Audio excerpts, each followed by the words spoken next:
On behalf of Honeycomb Creative Support and Photostop, a warm welcome, ladies and gentlemen, to Reels of Wonders. A lot of you might be wondering why Reels of Wonders. It's because we are celebrating International Photography Day, which is on day after tomorrow, which is August 19th.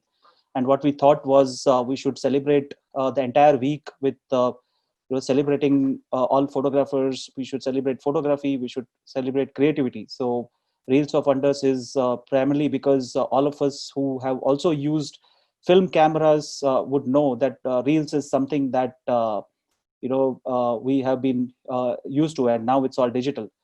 My name is Mithun Prabhu, and I handle the PR and marketing for Photostop, which is, like I said, the printing brand of Honeycomb Creative Support.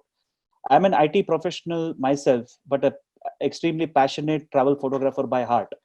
So I normally say that photography is in my DNA, and I love what I click.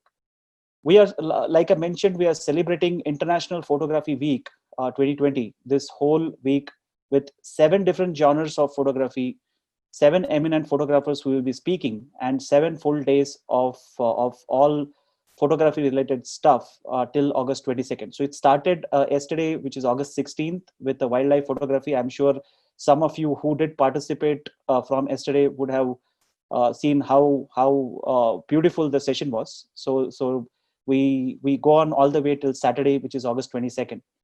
We have a wide variety of topics ranging from landscape today, which is what Ranjit will be talking about. Then we have underwater, we have participation in salons, we have astrophotography, macro, and then travel photography. So you can see that we have all kinds of range of stuff that we are doing. But one thing I can definitely tell you is, if you haven't registered for all of these webinars or any of these webinars, you are definitely going to miss tons of it. All the eminent speakers that we have brought in for you have taken utmost care to curate the photographs themselves, the photographs that they are going to show themselves, and they are going to share their unique experiences, some of them breathtaking photographs, share tips for all of us, and I think as a photographer myself, I can tell you what I saw from Dr. Sanjeev yesterday, that those were definitely moments of wonder. So I'm sure a lot of tips that will be shared, and most importantly, they all want to take you on an enjoyable journey into the wonderful world of photography. So welcome all, and let's get rolling into what we call as Reels of Wonder, the theme for International Photography Week 2020. So with this, Vinay, if you can just quickly put the poll onto the screens for everyone. So you will get a poll in next couple of seconds onto your screen. Yeah, so here is the poll. You will get 1 minute. So if you can start registering your votes. The question is, how many of you are landscape photographers or have tried landscape photography before? So it is okay if you have never tried before, or you are an expert, or you have tried in the past, and you want to learn more. So please, it's not a problem. 30 more seconds before we close the poll. Kindly use the polling button. Interesting statistics. We will share the statistics as we get in, as we finish the poll. 15 seconds more.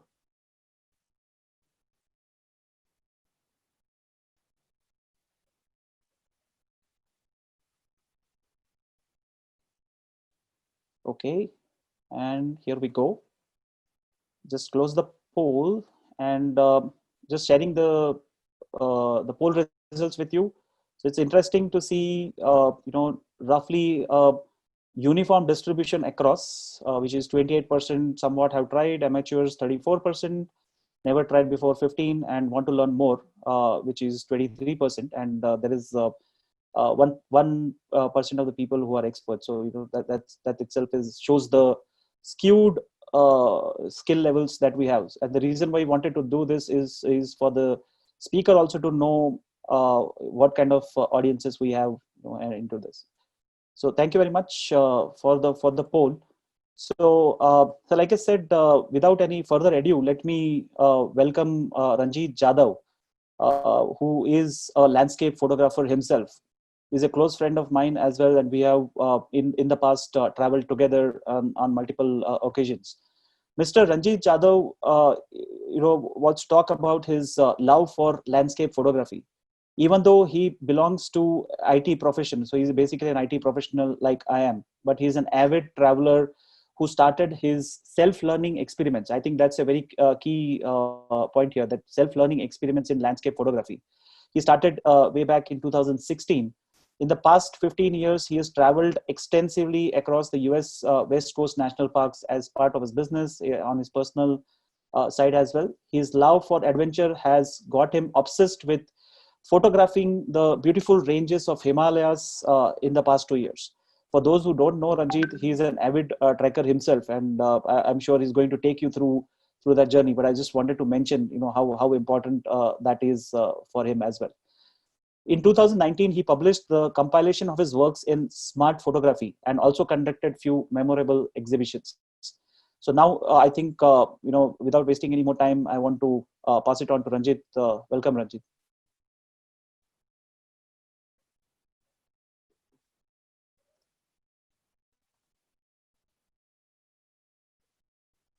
Sorry, I was in mid. Thanks, Mithun. So thanks, Mithun, and welcome everyone to this wonderful session. Um, I know it's a working day, and I know it's a family time that you are stealing away to come and join, in this discussion or sharing my journey, my experiences, and some beautiful moments that I would be sharing. The way I'm going to split this session right after a quick intro would be to take you guys through 12 images that I have captured during my journey since 2016. And they are primarily, I mean, some are definitely close to my heart, some are some magical moments that probably I will not forget rest of my life.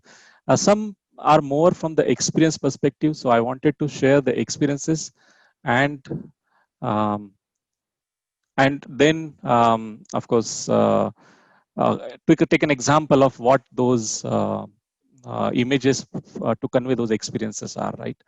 So that's what I will be taking through, and then around the end I will be sharing some summary of the how the workflow in the field I do, including some of the typical settings that I would encourage to get started with. So and for the images, I will be sharing, at least wherever there are kind of new techniques, I will be sharing some settings.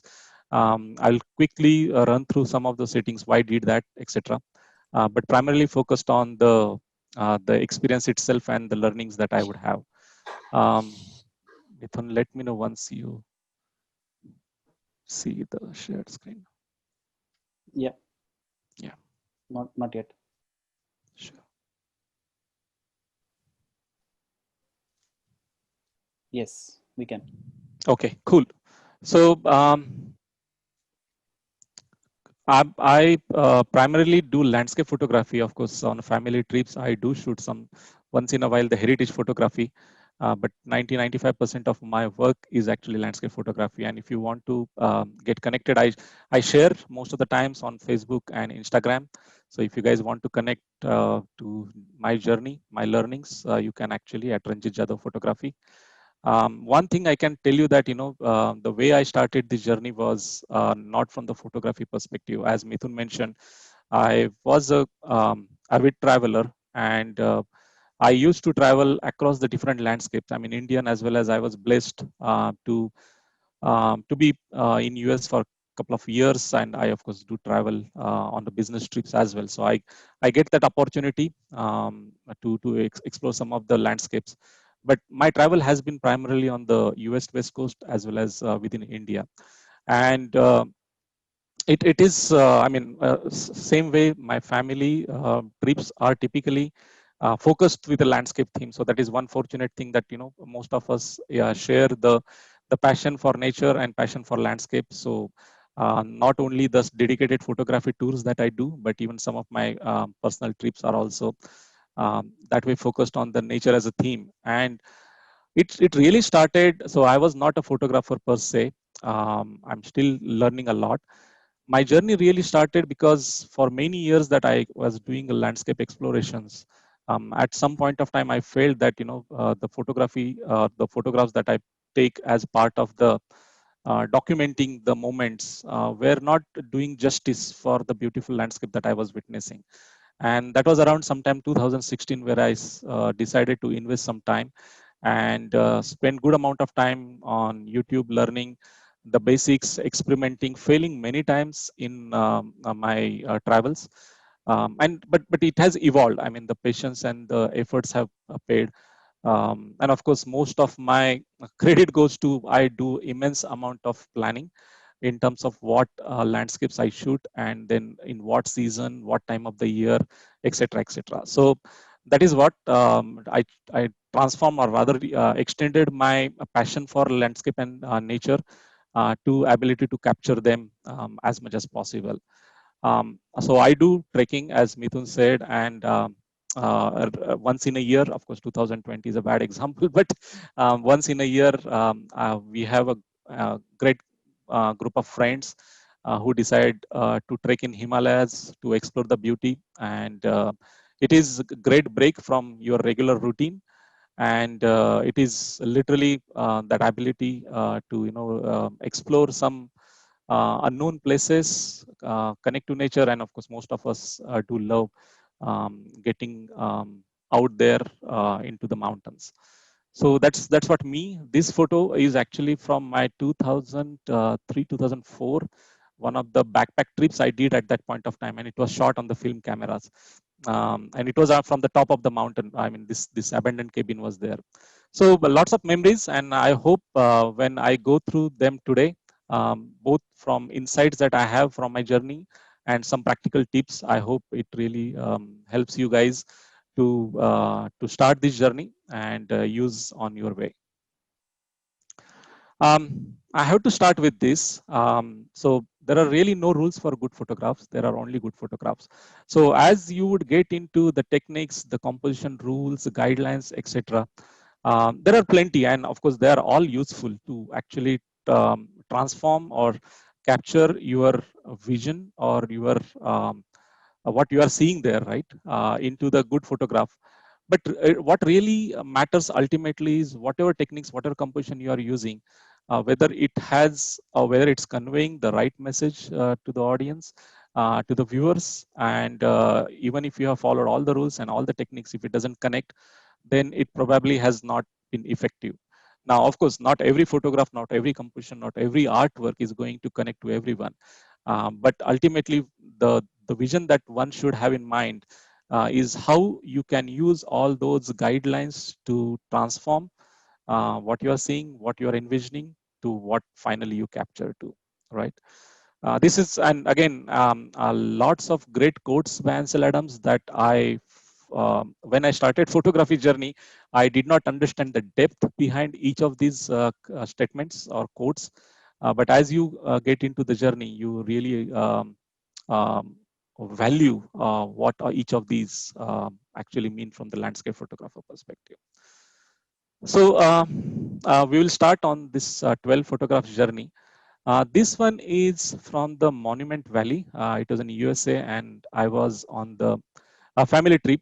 So we were doing this grand tour of Utah, Arizona circuit, Grand Canyon, Bryce Zion Canyon, which are majestic landscapes and such a wide array of different um, elements of the landscapes, right? And this was more of a stop in between the long journeys. And I had seen some of these photographs from other landscape photographers, and I was very curious what this place is all about.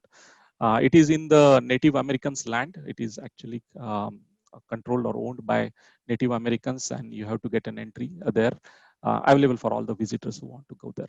And I reached there sometime in the afternoon, and I scouted the place and decided that this is the right composition. I used a couple of apps to understand where the sun is going to travel, etc.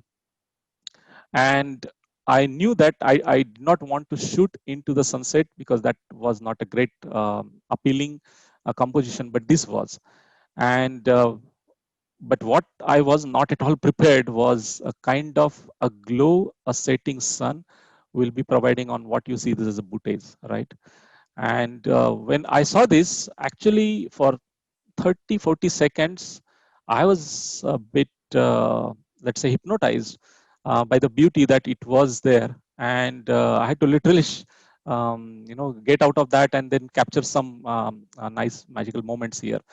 And this was the time when, it occurred to me, or I realized that um, I should be shooting landscape quite often, and I should be investing time, because these are the moments that probably are not going to happen again.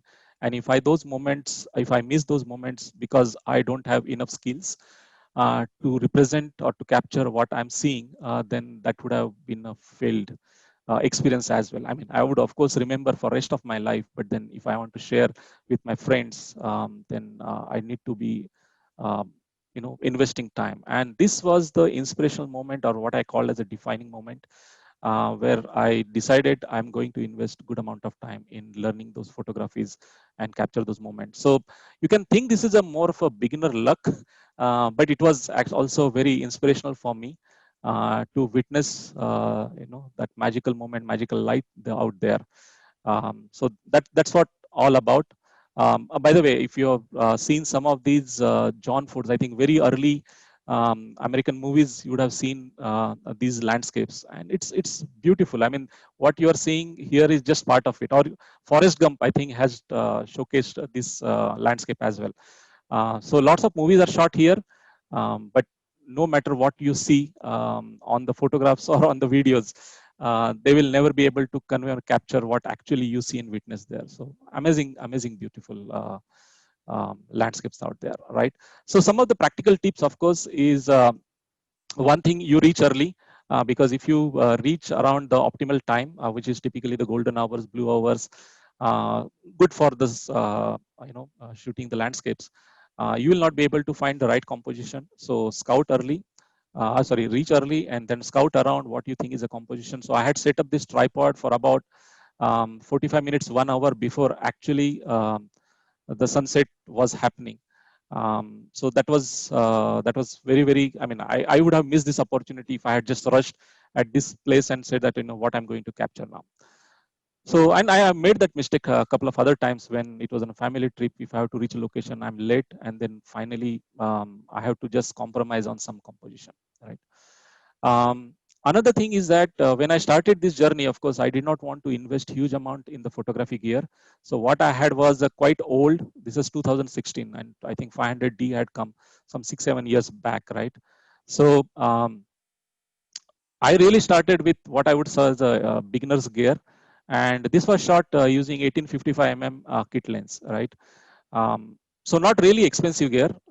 It was cheaper than probably some of the mobile phones were available at that point of time, and it served my purpose. At least I used that gear for 2.5 years to learn my landscape photography, and then only moved to the next gear that I felt was needed to expand my horizon, or learning on the landscape photography. So that is definitely one of the myth that people have, or misconception, that you need to invest huge amount of time. In fact, as I go through most of my photographs, you would see from kit lens or the beginner's camera, and what I have now as well is actually in the same crop sensor entry kind of level, and I'll get to that gear at end of the session as well. So that's what this is from the Monument Valley. Now, when I came back, and at that point of time, when I went to Monument Valley, I was actually staying in US for a year about time. I came back, and I was bitten or influenced by the landscape photography, and I had that was a time I got a bit active on social portals, Facebook, Insta, and was exploring. As I said, not only when I started shooting, but even as a traveler, I used to do immense amount, or I still do immense amount of planning in terms of where I want to visit, what experiences I want to have, what I want to see. Right. So it is from that which was a very helpful trait looking back in terms of where I want to shoot landscape. And I was looking at one of the Insta pictures, and it did not have the location name. And it reminded me one of the most beautiful national parks I had seen during my US visit.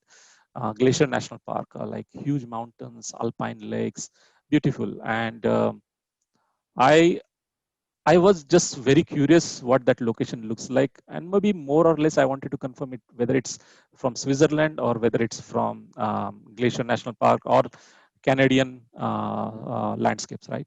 And I realized, I think after a couple of days of efforts, that it was from Kashmir Great Lakes, and that was probably one of the most, let's say, transforming moment in my thought process. Frankly speaking, I was a bit ashamed. I was a bit embarrassed that such a beautiful landscape exists in my own country, and I'm not aware. And not only I'm not aware, I was actually not thinking it to be part of this country. So that was a very wake-up call, actually, from that perspective. And I did more research and realized that the only way to reach here is actually by trekking. And that is how my trekking journey with the group here in India as well started. So I reached out to a couple of friends, and then we formed a group together and decided that we are going to trek. Now, from that journey and from some of the other landscape shoots that I planned, one thing, and probably most of you would be surprised to hear this, but staying fit is one of the biggest lesson I learned. If you want to shoot landscape photography, which is not touristy, you want to reach out to some of the remote locations to capture the pristine beauty. You have to be definitely fit, and some of these landscapes of course are at high altitude, so your physical and mental fitness is very much required. So that was the starting journey. We had about 7-8 days of trek here with my group friends, and it was completely mind blowing. You cannot imagine, and if you want to, if you are not aware what are these landscapes look like, please do a bit of research, Google, and I believe you will be, I mean, I will assure you, you will be completely shocked, surprised the kind of landscapes this place has. And this one is where, this was exactly where it was on the middle of one of the days where we had to stop over for lunch, and we had actually lunch sitting here. So of course, this was on the trek. It's not that you can carry a lot of photography gear. So a couple of tips from that. I mean, other than the insight that you need to stay fit, one is again another misconception is that you have to have tripod along with you all the time. I shoot handheld almost 70, 80, probably 80% of the time. Of course, if it is a long exposure, you need to have tripod, and we'll talk about that in some of the upcoming pictures. But feel free to shoot handheld. You just need to know what would be the limitations, what you can capture and what you cannot capture. During the trek, end of the day or beginning of the day, if I have to capture, I carry my tripod in the backpack. That is typically carried by Sherpas or by the porters, and then I carry my own gear and rest of the stuff with me. So I don't carry tripod during the throughout the day. It's quite not possible to carry so much weight.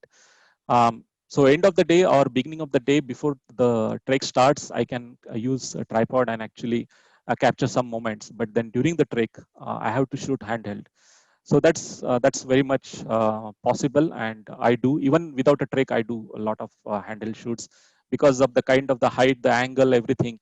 Sometimes the moment is just skipping away, and you want to capture it immediately. Another one is travel light.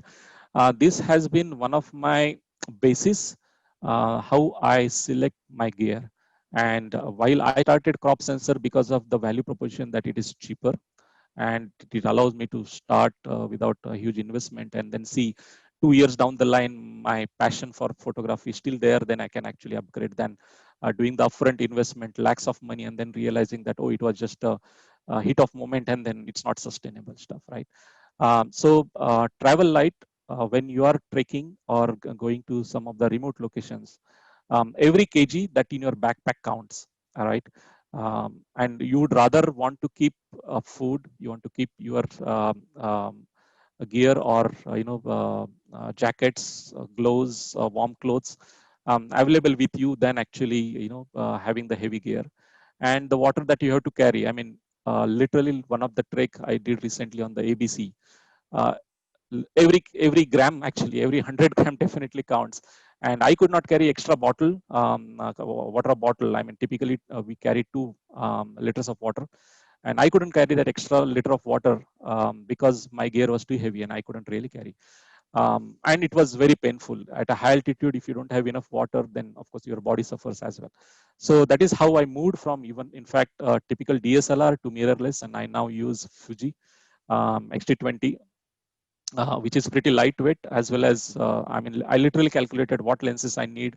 I use typically only 2 lenses, and I'll come to that on also why I use those 2 lenses and nothing else. And it really helps me. If you travel light, you are able to actually cross that extra kilometer or 2, or even if you feel end of the day tired, you can actually carry that lightweight gear around with whatever energy you have left to capture the other beautiful shots, right?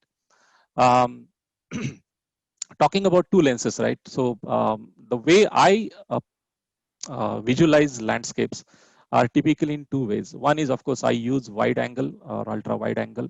So when I was using Canon, I was using 10 to 18. I mean, once I moved on from kit lens, 10-18 was the lens I picked up because it really gives that grand vista that you can capture. However, the trouble with that is, if you see these mountains, these were huge. Now, while this foreground is amplified, um, the background, the mountains look relatively tiny, and that has been always the trouble with a wide angle, unless you want to do, a focal blend, that you want to shoot this with a different lens and this with a different lens, which I don't do. Um, this would be a challenge. And the other range that I do actually to capture mountains typically is then a telephoto lens, and we will see a couple of shots that I use. In fact, around 50% of my photos are using a telephoto lens, because I like the mountain scapes much close and very intimate, right? Um, so that is that. Now, one of the thing I want to really request and urge, and this I have observed, experienced during Kashmir Great Lakes, later in Andamans when I went for a family trip. Now, this is quite remote location, and I mean, in fact, some of the places you would not see any other human other than you for almost entirety. There are no villages, nothing, and still it breaks your heart when you see, a lot of litter and garbage around, which I'm sure the trekkers like us actually have taken it there.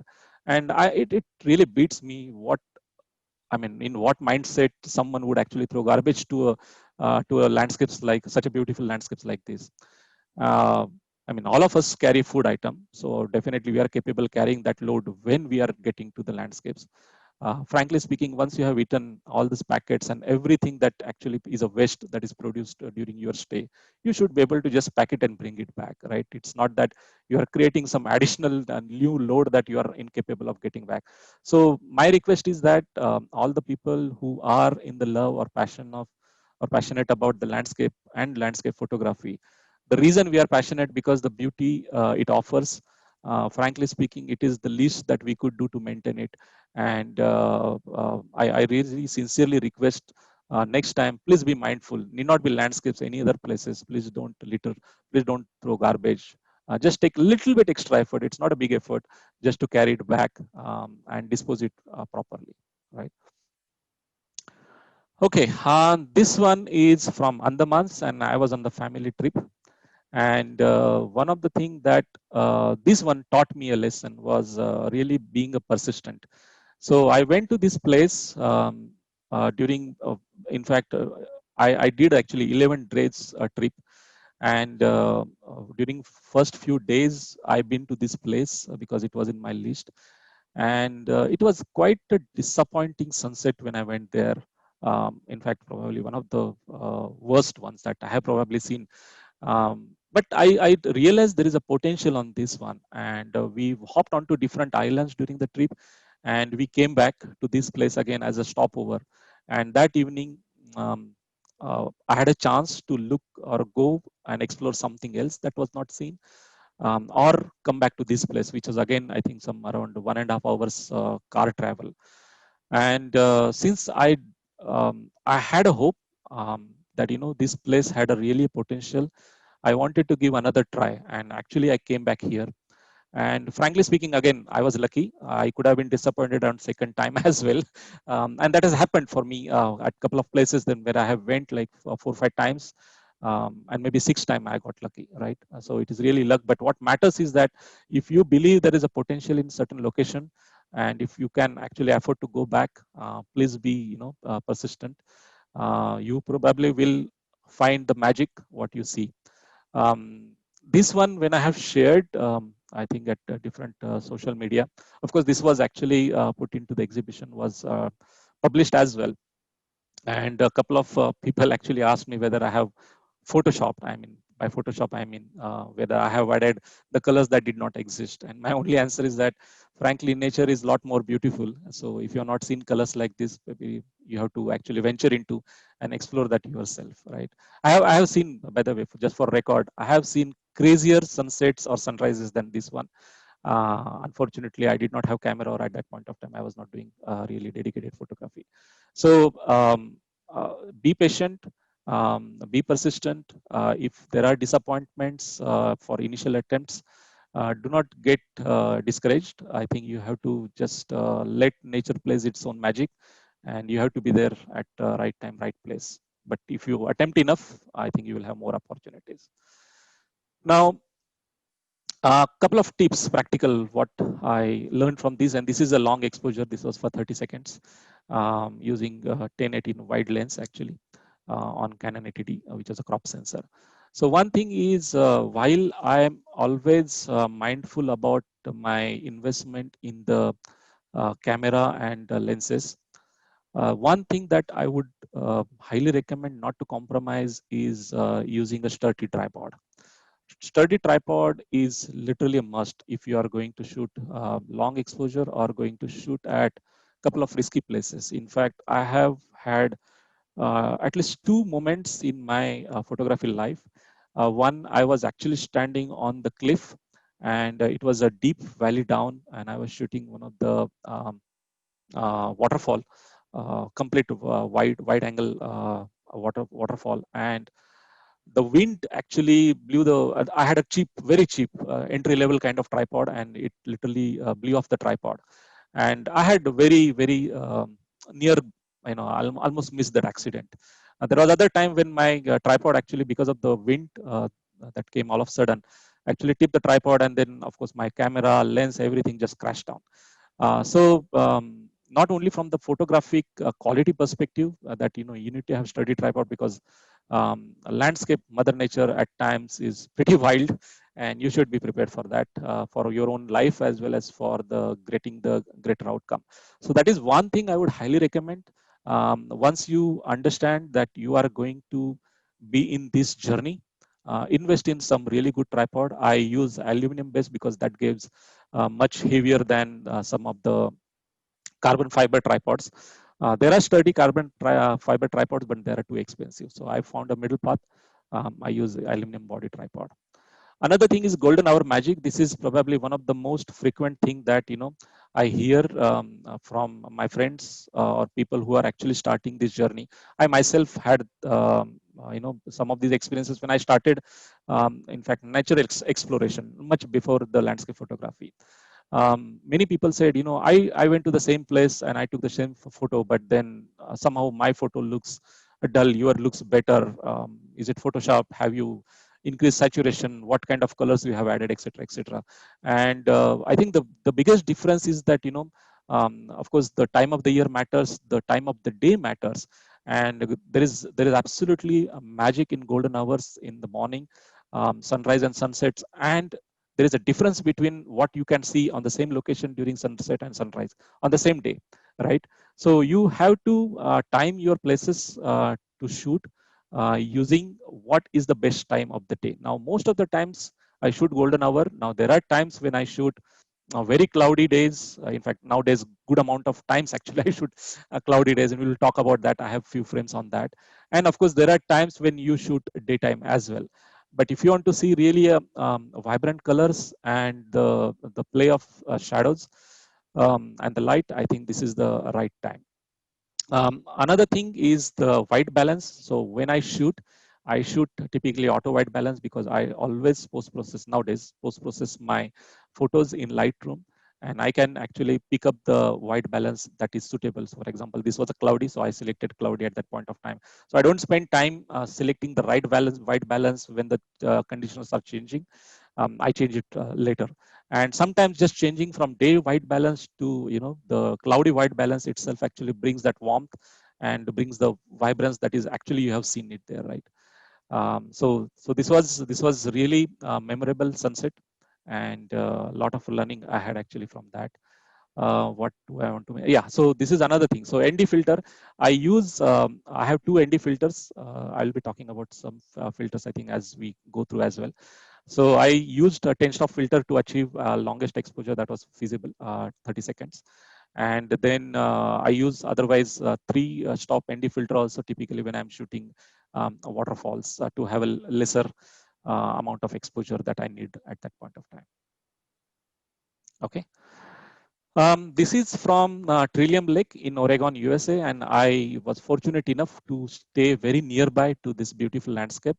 I have been here to this place maybe 4 or 5 times easily, and I wanted to shoot this place as a reflection because it's simply mind blowing when you see it in person as well. So I went there in one of the early winters when the water was getting still. I think another couple of weeks this gets as a frozen lake. It is frozen completely. You can actually walk on top of this if you want to. So I wanted to wait until that time and then went there. Now, of course, when I planned, I had a very different vision in my mind. While it is still not a bad photograph per se, it is a nice reflection. The day was predicted as a cloudy day, and this was around sunset. So I was expecting a lot more. I mean, first of all, the clouds reflecting and highlighted with the different orange, pink shades that typically you would see. And it wasn't the day that this is one of those not great disappointments, but not what I have achieved as well. So this was another thing is just because you have shot something which feels good, don't take me wrong, but then it is not enough, right? I always, if there is some vision in my mind that I want to shoot some certain location, and if it is feasible for me to go again, then I will definitely would like to shoot again in different conditions. So this is still in my bucket list to go and shoot sunset or sunrise and actually capture some vibrant colors, because there is a lot of potential in this one, right? Best time for reflection. So if again, reflection is one of the key theme in landscape photography, and alpine lakes or lakes with a mountain or other kind of reflections look beautiful, feels beautiful to see as well. So early in the morning typically are good, and of course before the winter starts, just a little bit before, or as winter is ending and then of course the snow is melting, during some of the initial times you can get brilliant reflections. Bracketing is a more practical tip. So when I was there, it was highly dynamic scene. Sky was too bright. Of course, the sun was setting behind this hill, and the sky was bright. Unfortunately, it was plain. So, and the foreground, because of the shadow, the sun was actually hidden from this place. So this was very dark. So it was not possible using my camera to at least shoot everything in one frame. So what I did was I just bracketed my shot. I first exposed for the highlights, then exposed for the shadows, and then one bracketed shot in between, and that is how I actually merged it. And while it may not look purely HDR because that would have been too punchy, however, it gave me enough dynamic range to play with to uh, expose a bit of shadows as well as control some highlights. Okay, this one is from Valparai, Tamil Nadu, and this one was again on the family trip.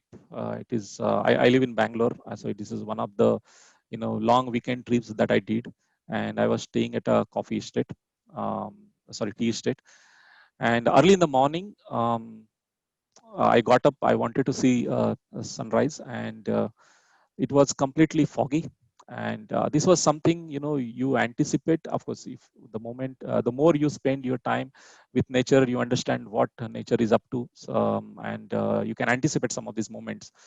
So I was ready. And the first shot that I took was a pretty wide angle, typical, right? I had the whole estate, the sun on the right, with sunburst. In fact, I used, I think, f22 or something like that to get a good sunburst, and it was nice, without a doubt. It had a lot of moods of environment, everything. But what really liked me was the sun rays penetrating through the fog, penetrating through the trees, and that is where I decided to use telephoto and simplify the whole composition and bring in much closer the environment that you can actually see.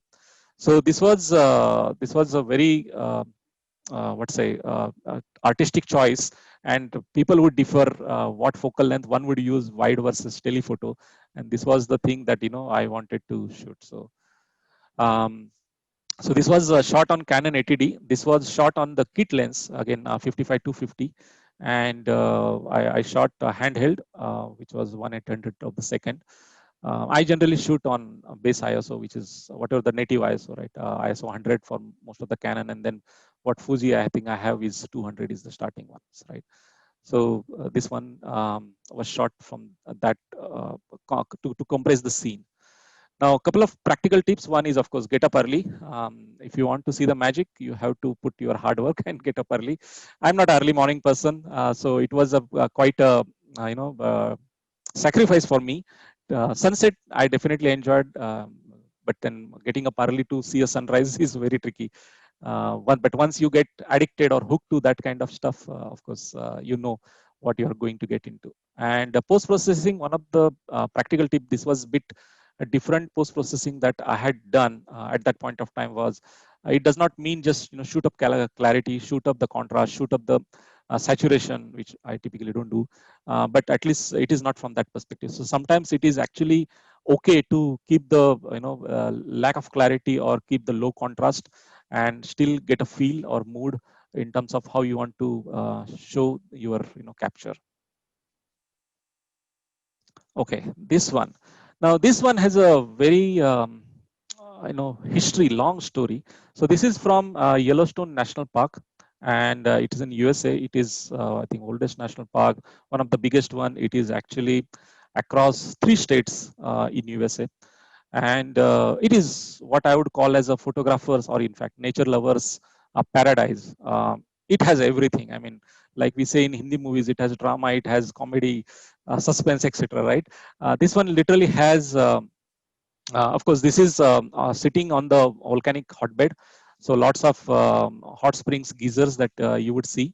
That's what it is famous for. But then it has mountains, it has beautiful lakes, it has rivers, it has a lot of waterfalls, and on top of that, it has amazing wildlife.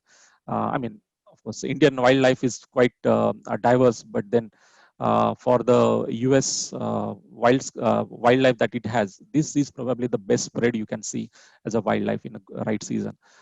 So I had first visited this place in 2003 when I had visited for my work related in US, and since then I think I have been to this place at least 6-7 times, and I don't still feel fulfilled. So been to these places multiple times, and most of the times when you go to, this is called as this is Grand Prismatic, probably one of the biggest geyser, and the colors that you see are made up of the bacteria, which are actually they bloom in the hot geyser kind of stuff.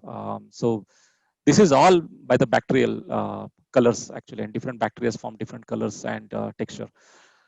So for a long time, I wanted to shoot this from the top, and there are 2 ways to do it. Of course, one, you can take a heli tour, and you can really get an aerial shot. Or second is that you can actually climb up one of the opposite hill, and then you can shoot from kind of top from the view, because from the eye level view you really can't get this kind of texture or viewpoint. So this was in my bucket list for a long. I almost put an effort for year or so to prepare everything and decide what time of the year I should go, so that the steam is less, and when actually I should shoot from what angle, etc. Now, of course, I did not have the gear that was needed, and so I actually rented out a 100-400 lens, and just for this shoot. And I went there, and I absolutely fulfilled. And one thing that actually keeps me motivating is having that bucket list, right? And again, there are literally thousands of landscapes here in India, outside, across the globe, which will fascinate you. But then having that bucket list, planning and executing and getting what your dream shot, I mean, I cannot put in the words what kind of satisfaction one gets. So that's what it is. Now, what I did was, of course, there was a lot of planning how I'm going to shoot, from where, what angle, etc. So I used Google Maps. I used a lot of online articles. I looked at the national park website, and renting out the lens before, etc., etc. So all that planning. And to bring up the color, because I want to cut the glare that you would probably see in the sunlight. This was a day shot, right? Middle of the day, in fact. I used a circular polarizer. That is one of the, I typically minimalistic person, so I have only ND filters and circular polarizer. I do not use anything else. If I have to suggest one filter that you can buy, I would strongly recommend buying a circular polarizer. It's going to help you in so many various situations, right? And buy a good one. Like tripod, that is one thing that you should not compromise. It's okay to wait, but when you buy a good one, because it's going to last almost a decade or so until you lose it or break it. So buy a good quality one. And the third thing is that landscape is not all about grand vistas, or in fact, my personal favorite is that intimate landscapes that I call about. There are many opportunities to shoot abstract. This is literally a part of the whole grand prismatic.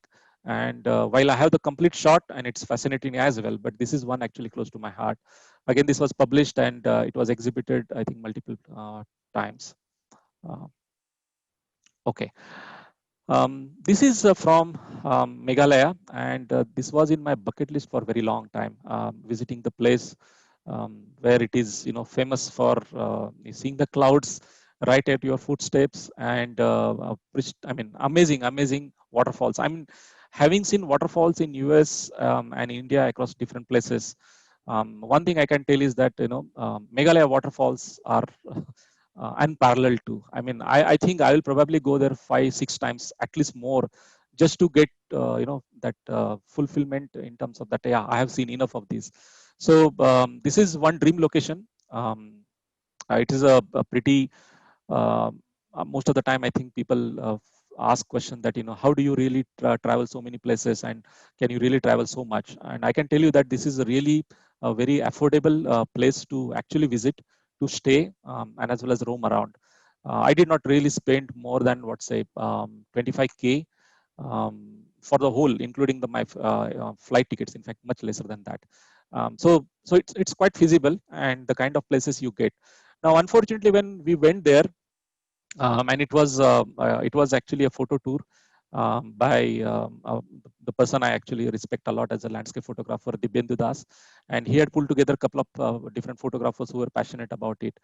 And we decided to go during the month of August. Typically, it's supposed to be nice and sunny weather, best time, optimal time to shoot. Unfortunately, that year, the whole India monsoon was extended, and so was in Meghalaya. So when we landed, boy, it literally rained from morning to evening, and it was a bit gloomy. So this is a shot from Vesadang waterfall, which is again probably one of the most celebrity from Meghalaya. And when we landed here, it was all gloomy, cloudy, and a bit of discouraging, because it's not something that you have envisioned that what kind of shoot you are going to do. And this was a lesson really learned for me, that it is the uh, a bad weather does not mean you should get discouraged. You should actually embrace, because there are unique opportunity it brings in. The kind of light it brings in, the fog you would see on this patch, right? The fog was actually setting up, and in a couple of minutes we have to literally leave, because this was getting completely covered with fog. And this is very deep down, so you have to climb up with all that gear in the not really a most sophisticated staircase, or the pathway. At couple of times it is actually a broken wooden ladders, or some places quite tricky, especially when it's wet. So we did not want to wait there. So I just captured it when it was settling in, and I'm actually it is my favorite image, and it was lesson learned that bad weather actually can produce very different, very unique images. So you should utilize that. A couple of things on the tips. Of course, one is visual flow, and again, I think 4-5 of us who actually decided to climb down here and shoot at the eye level of this waterfall. It is really a 3-step waterfall. Um, each of us actually captured it in very different composition, and of course, we learned a lot from each other. And that is what I would say. If you want to take your learning to the next level, go in a group. Of course, you should have fun shooting, and which we had. It was a great group. So I felt very encouraged to learn and to share different practices and different viewpoints, different perspective. But then you actually use your own visualization in terms of how you want to actually capture that mood, that frame, composition, everything. And this is also a situation where um, you have to decide literally every element.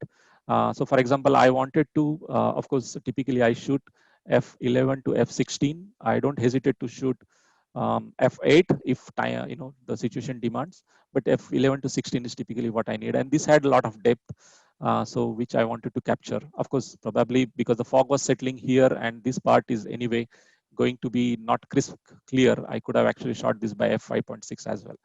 So, and I did not want to shoot it for very long because I wanted a bit of retain as much of texture in the water or in the flow here as possible.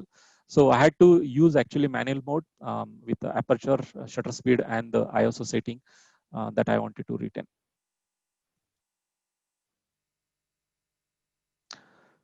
This one is from last year, October, and this was ABC Trek, Annapurna, and the day was very challenging at that point of time.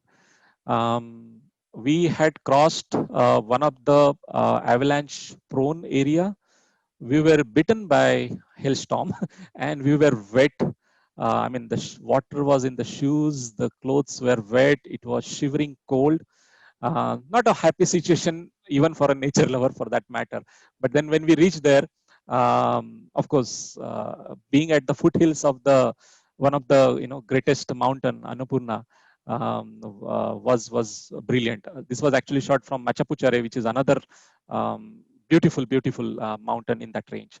So we were all tired. I mean, in fact, we had to actually get the shoes dried up. I had actually got my hair dryer to use the electricity there and actually dry the shoes. So we slept pretty late because the next day we wanted to actually reach to this one, and we needed definitely a dry shoe. But then, if you are there, even despite of all the tiredness, if you are not utilize your opportunity to see the beauty or the magic, frankly speaking, it would have been a wasted effort for me. So next day, I think around 5:15, around that time, some of us got up and waited until the magic happened, right? So sun was rising from the behind, and it is again same thing, a bit of pre-work that that where the sun is going to rise and what kind of possibilities exist, right? So this was the before sunrise, that alpine glow that was reflecting on the mountain, and I shot this telephoto because again it was the compression and the closeness that it gives is much better than the wide angle. So it's a hard work out there. If there are any assumptions that landscape photography is the easiest thing to do, sometimes it is easy, but most of the time, if you want to shoot in nature in its elements, it's a quite a hard work. Another thing is that protecting a battery in cold. So especially when you are trekking, now thankfully on this we had a tea houses where I could charge a battery every day. But then there are times, for example, KGL, there was really no possibility to actually charge user batteries. So I carry some extra batteries. But then, so every energy that is left in the battery is actually critical for you. So I typically carry battery in my pocket, or when I'm actually shooting this, I use it optimally. So I took a shot and I switch it off. I mean, I just check whether it's looking good or not. I shut it off, and then visualize the next shot and then turn it on. So how you want to protect a battery? I mean, keep it warm, keep it safe, and use it optimally. Don't keep, I mean, in fact, I don't even keep the LCD view on for most of the times. So that is the way to protect this. This is from Antelope Canyon. I think we are a little bit short on time, Mithun. Sorry about that. So this is No, from. that's okay. So we can continue. Okay. 5-10 minutes. Cool. Thank you. So this is from Antelope Canyon. It is in US, and this is the the formation, the rock formation. This is the sandstone, and the rock formation is formed out of the monsoon floods or the temporary river that gets formed, and it cuts through and makes various shapes. Now this is another abstract from the landscape that I wanted to share here, because it has immense amount of opportunities to be creative and to shoot it in different ways. The same structure at a different time of the day, different season, actually will have different colors. So the way this color is formed is depending on it is closer, so it is from the depth perspective, right? So you are actually inside the it's a kind of caves or rock formations, and the way light falls in, the closest to the light is actually so this is originally a reddish orange kind of color, and you would see that texture, that color, so different tonality, different hues. And as it comes, the light penetrates to a deeper places, it changes from orange to red to purple. So it's magical just to see that, right? But then, of course, if you are part of, if you want to do some photography, then of course some of the tricks that you would probably need is, because it's too dark when you're shooting, so you need to have high ISO. There are rare moments where you need very high ISO, I mean, other than of course when you're shooting the Milky Way and the star trails, which my friend Rajat Malkar will actually be talking about later this week. But other than that, typically high ISO is not needed. Right.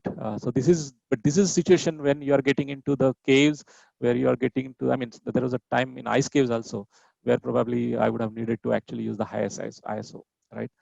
This was again shot by kit lens, not really optimal for this kind of stuff, but I was very happy with the result that I got from this one. This was again handheld shot. This is from Lonar Lake, Maharashtra, and this is quite unique. In fact, this is I quoted when I shared this photograph. I said when the landscapes actually are shaped by the the kind of moments that you typically don't expect. So this is the place where the asteroid actually stuck, and it has created a crater, and then of course through the monsoon rains, etc., it has accumulated, and the bacteria and the minerals that are actually found you find there actually has given this lake as a emerald green. Of course, it depends on what time of the day you are going there. I was there right on the sunny, bit hazy, so it is not probably the picture that I'm proud of, but I wanted to share because this is a unique location, and these are the locations I think we should explore. So you get this emerald green color in the daytime. Of course, you go there shooting during the sunrise or sunset, you would definitely see a muted color. And this is one of the example where you want to shoot during day. Another example I shot was in US Crater Lake, where it is famous for its brilliant blue color, deep blue color. In fact, that is the bluest, deepest blue color that I have seen anywhere. And that also you have to shoot during daytime to actually see its color, right? So there is a lot. It's not only from photography perspective. There is a wildlife here. You can actually get down and go around. Of course, there are leopards and hyenas and other wild animals that you should be aware. But it has immense amount of opportunity and very less known. But this is what actually makes it different. So another request is, whenever you are to the places, help local tourism, promote that one. It's a really great help for the people who are trying to maintain this kind of locations for us, and it is the least I think we can do to promote that kind of tourism. I think I will rush a bit because I think we are taking little extra time. This is the place from San Diego, and I was at one of the office related work there. And typically, the way I actually explore nowadays, if I have to visit some of these locations, is that wrap up my office work, and then even though you are tired, you little bit motivate yourself, and then go out there in the evening and see or try your luck. So I reached at this place again with a bit of homework, that where I want to shoot and what kind of frames I want to shoot at. And it was absolutely cloudy, no hint of light at all. But again, I had patiently, I was waiting here, and I decided that if at all any nice light comes through, this is the frame that I'm going to shoot, right? And thankfully, my lucky day, it happened, and it happened just for a matter of maybe 45, 50 seconds. And thankfully, I was ready, so I could shoot it to my heart's desire, that what frame I wanted to get through. So this is again a long exposure shot. It was low angle because I wanted to really capture, not very low angle, because I did otherwise these rocks would have actually cut to the horizon. So I wanted to have a distinct line between the horizon and the rock formations, but little lower than typically your eye level, so that the kind of foreground that you have, it had a texture that I wanted to actually capture. This is one of the my personal favorite for various reasons. First of all, it is a beautiful national park. It's Arches National Park in USA on the West Coast. And I was again in the same family trip that I shared in the Monument Valley, my starting picture. So it was from the same trip. And we were climbing up to these arches, which is called as Double Arch. And I saw the person sitting here, and then standing up for a minute, I think, trying to get the picture. And I anticipated that when that happens, it would really look a beautiful frame. Now, typically, I don't personally capture a human or human elements as a part of my landscape photography. Maybe that's a little bit purist thought, but I generally don't prefer. But this was, and there are a couple of other places where I said without a human element, it is really impossible to show scale, because otherwise you wouldn't know whether it's really few feet or really a lot more than that. And that was the moment I saw this opportunity, I mean, in and out, it was literally 30-40 seconds where I had to make a decision. Now, of course, I could have asked someone to stand there and actually have a posed shot, but I preferred natural in its way. So this was really one of the my favorite one, because it really conveys a different perspective, and it has the scale that I wanted to see, right? So these are the pictures that I wanted to share, and now, of course, I will get into the some of the typical settings I begin with. I mean, I used to begin with. Now I prefer a manual mode more than aperture mode. But this was, if I get confused at all because of the different lighting conditions, etc. This is my fallback, and most of my learning actually started simplified in this way. Now again, each landscape from the composition perspective and from each lighting conditions, etc., it's very different. So please do not take this as a standard, but this is a starting point. You want to start and then keep adjusting as actually you go through the flow, right? So one thing, I think I have said this before, I always shoot raw because it gives me an opportunity, instead of letting camera decide what brightness, saturation, contrast it should add. I actually decide what to add, what not to add. So it gives me a lot of control the way I want to portray the capture. So shoot in raw. Then there are different focusing techniques. The one that I follow, so for example, you can actually have a hyperfocal distance, or some people do focus on infinity or double the hyperfocal distance. I mean, there are lots of options or lots of approaches there. The way I typically do is that I start with 1/3 in the scene, and then I decide, I look at whether both the foreground and the background is still in the focus or not. And of course, I always starts with f11 and then change f16 or f8, depending on again various different conditions and what option I have at that point of time. Auto white balance, because it gives me flexibility at a later point of time, instead of again changing it every time the lighting condition changes. Metering, I use somehow some reason it's cropped. So I use actually evaluative metering. There are times I have used spot metering as well. But evaluative metering is a good place to start with if you are again trying to do with aperture priority mode. And then of course, depending again lighting conditions, I would rather rely on looking at a histogram than actually changing the metering a lot. So that is again a good starting point. Then base ISO, you want to have a lesser noise. So start with your base ISO, whatever your camera actually supports.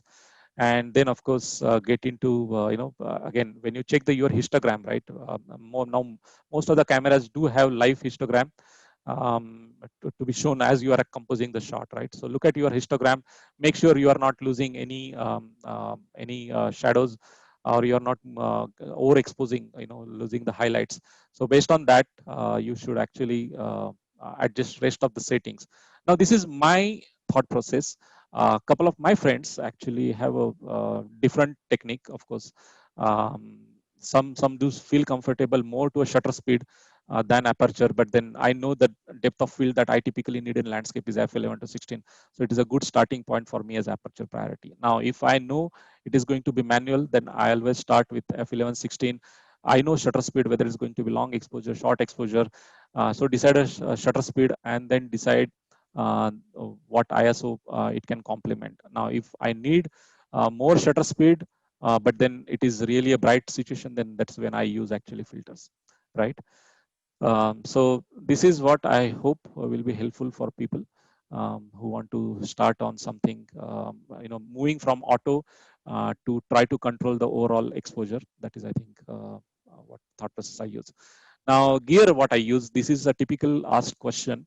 And again, I always felt that, you should buy what you need, and each of us have different needs. As I said, for a trekking or for some of the remote locations that I go and shoot landscapes, I really can't afford to carry a lot of gear or heavyweight gear, as well as the way so if there is a typically X amount, I'm sure each of us actually are constrained by the finances.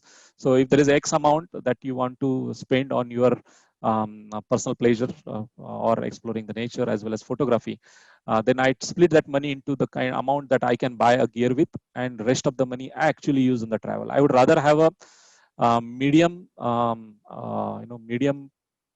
expertise of in the camera, or medium gear in the camera, and then actually spend the rest of the money on the travel than I'm buying an expensive camera and not able to travel to the locations that I want to. So that is how so right now I moved to X-T20, and these are the two focal length typically I use: 10 to 24 for the wider, and then 55 to 250 for the very close up shoots that typically I shoot mountains or abstracts with. This focal length is also good for if you want to do a panorama shots, and I shoot once in a while panorama shots. So 55 is a good range when you want to do multiple panoramas. We talked about sturdy tripods. I always have extra battery, extra SD cards, because you never know what you are going to shoot. Power bank is something, again, you want to optimize your battery life. So X-T20, for example, offers recharging the battery in the camera using a power bank.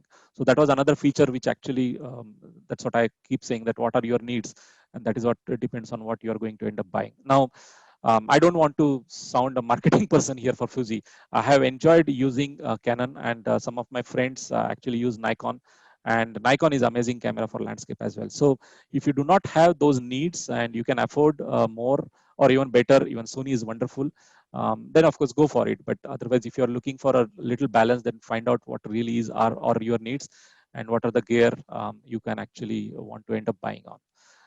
I don't use many other filters. I don't use graduated filter, because I personally believe that it really bakes in. So graduated filter is if you have very bright sky and dark foreground or midground, you want to actually darken up a sky a bit. But then it's very difficult to line up. Of course, it's expensive to begin with, and difficult to line up. And whatever you have done in the field, once you have done, it's baked into the image. You cannot undo it. So I rather rely on bracketing my shots than actually using the graduated filters. But circular polarizer, immensely helpful. I saw a big difference when I started using it.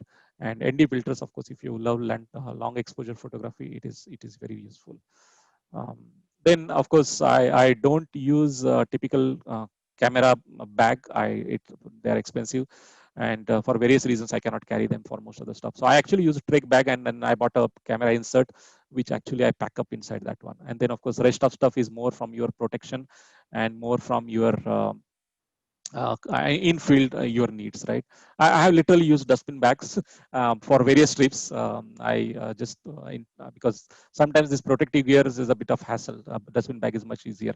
So I just go, if I'm shooting in front of the waterfalls, if I'm shooting in the snowstorm, I just wrap it up my camera with a dustbin bag and keep it until I want to actually open it up and shoot. And it is really a thing. So that way, if you see my overall gear or thought process is typically very frugal.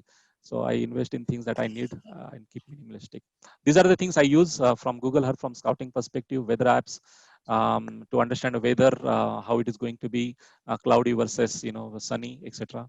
And photo pills to track the path of the sun, where is going to sunset, whether I want to that sun in the frame, not in the frame. So all that it is a paid app, but it's not really expensive. So if you are serious about getting into landscape photography, this is one investment I highly recommend. And then I use Lightroom Capture One. For initial days, I used to use whatever the vendor has provided. So Canon software I used to use, but then I found Lightroom or now Fuji for Capture One. I think is pretty reliable and good to use with. Now, this is really summary of everything that we discussed.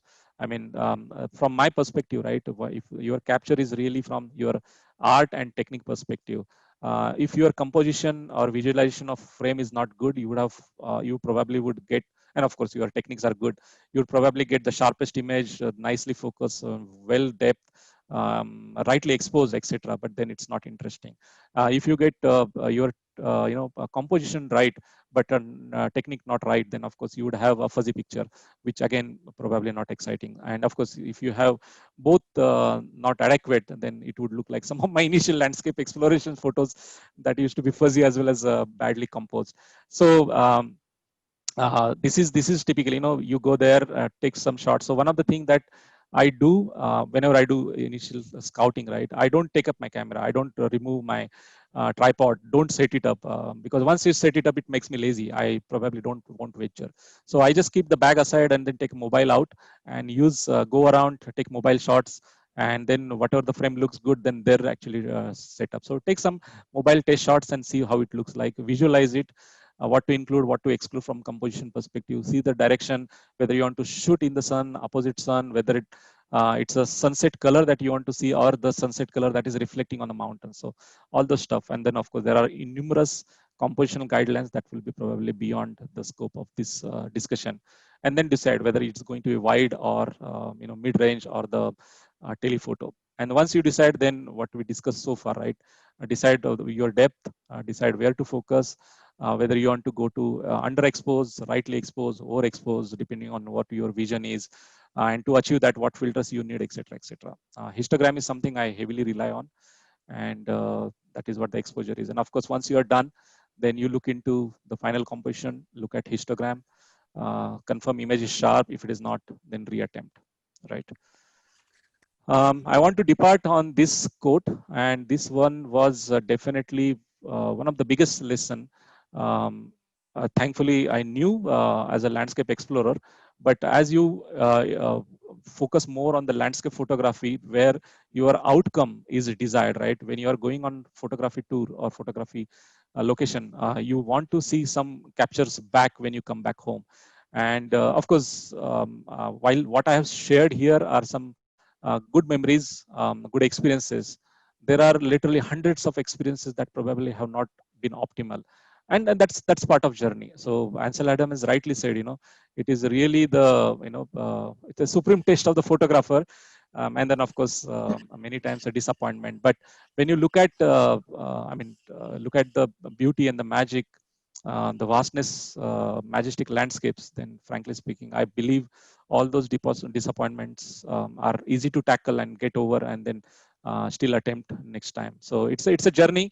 It's a long journey, probably many lifetimes actually.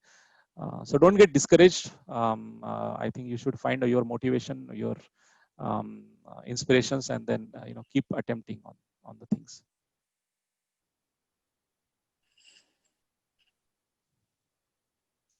Wonderful, Ranjit. Absolutely breathtaking. I mean, I can see that. I know that you are concentrating on the content, but some of us who were looking into the chat, we have seen people being awed by the photos that you shown. The landscape at its best. Wonderful, and thank you very much, Ranjit. I'm happy to share. Thank you. Wonderful. So all those who liked loved Ranjit speaking and Ranjit showing those pictures, please, as a matter of encouragement, I think you should give a thumbs up to Ranjit and just probably type in awesome into the chat box so that he knows. Look at it, Ranjit. Thank you. So Thank many you, people. guys. Thank you. It was lovely to share the passion and the learnings. So Right. thank you for all your valuable time. Absolutely. Before we get into the Q&A, I want to repeat a couple of instructions that I think some of you joined a little late. So for the benefit of everyone, the recording for this session will be a YouTube link, which will be sent across to all of you via email, and the participation certificate as well. So it will come to you. You'll have to give us a couple of days time. So probably later in this week, you will definitely get one. So do not worry. In case if you don't get it, please write it back to us. And we pasted the Instagram links of Ranjit and Honeycomb and Photostop and mine as well. So please do follow so for more information. There was a Facebook link that we also posted, which was basically for we have a live shots group where that's where we primarily do the communication as well for future webinars, classes, and other stuff, interesting stuff, contests, and other stuff that we do. So please do join those groups, that group as well. We will have that pasted for you again. It's a live shots group. And before we proceed any further, we want to do a quick poll, like we mentioned, so that Vinay, if you can bring on the poll. You'll see a poll on your screen. Kindly use your options. Yeah, here you go. 30 seconds. Do you print your photographs at all? It is very, very important. Ranjit was telling me the other day that he prints a lot of these photographs, to give it to his friends or well-wishers and a lot of people. So I've already told him that I need the Andaman picture, to be sent to my home. Absolutely. Absolutely. In fact, I think one of the learning I had, since we are talking about that one, right? I actually print my photos pretty often because one is, of course, I love to print, and then second one is when you print, right, the kind of texture, the kind of representation of your photography, the way you see on the physical paper is not something you would see on the digital media. Right. So. Right. So as we see from the poll, we have skewed response almost nearly 20, 25 to 30%, which is good. So all those who do not print, I would strongly request that you should. Okay. So Srikumar, you want to talk about?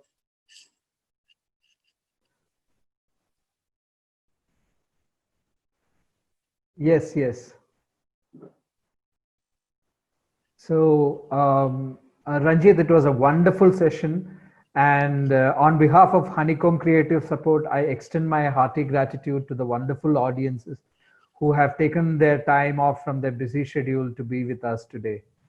I take this opportunity to thank Ranjit for not only agreeing to do this for us in the first place, but also for conducting an interesting and informative session to all of us about landscape photography. Now, in case if you have missed any part of the session, like Mithun mentioned earlier, do not worry, we'll be emailing you the whole recording in about 2 to 3 days time. Your valuable feedback is important to us. Kindly fill in the feedback form mentioned in the chat box or email us at events@honeycombindia.net. I would now request Mithun to take over with the Q&A section.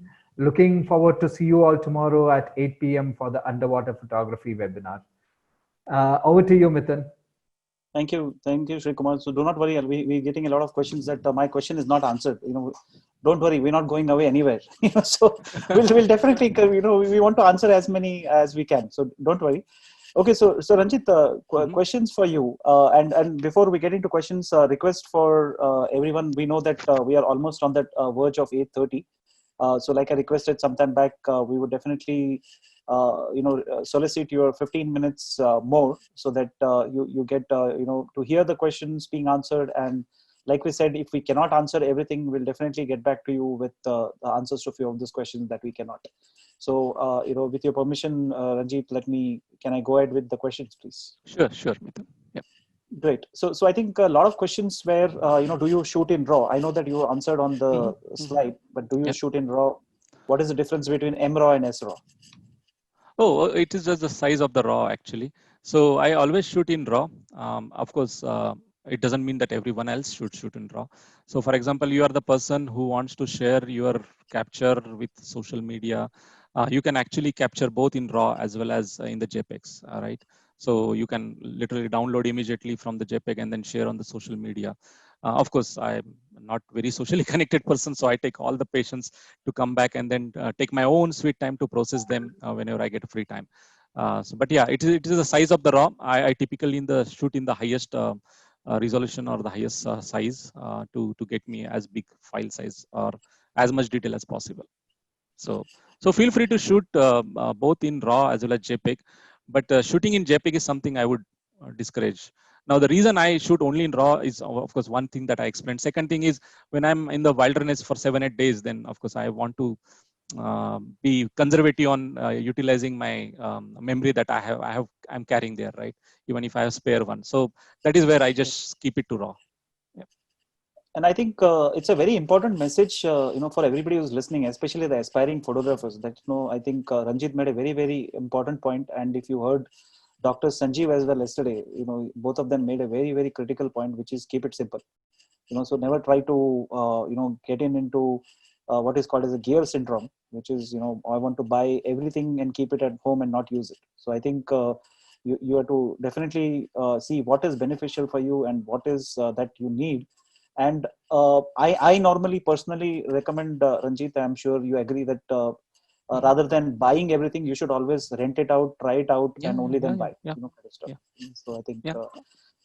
right. I think there's a lot of questions on bracketing. There are some specific questions on specific slides, but I think the general question is how do you do bracketing, especially in scenarios where I have 21 autofocus points, I have 59, I have 100, I have 1000. So where do I focus? What do I do?